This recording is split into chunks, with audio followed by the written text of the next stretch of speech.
इस वीडियो में हम समझेंगे nuclear binding energy.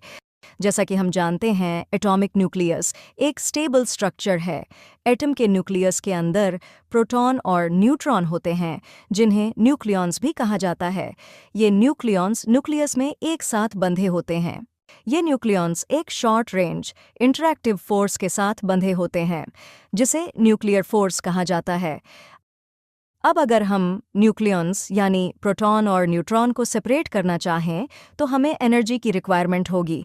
Required energy value इतनी होनी चाहिए जिससे कि प्रोटॉन और न्यूट्रॉन्स को इतने डिस्टेंस पर सेपरेट किया जा सके जिस पे उनके बीच कोई फोर्स ऑफ अट्रैक्शन न हो। इस रिक्वायर्ड एनर्जी को ही हम न्यूक्लियर बाइंडिंग एनर्जी कहते हैं।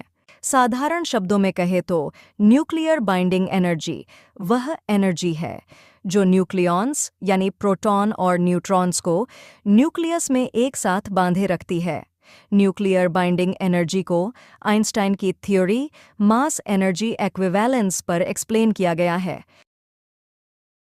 इस थ्योरी में यह पाया गया कि न्यूक्लियस का जो मास होता है वह प्रोटॉन या न्यूट्रॉन के मास के सम से थोड़ा कम होता है। इसे मास डिफेक्ट भी कहा जाता है।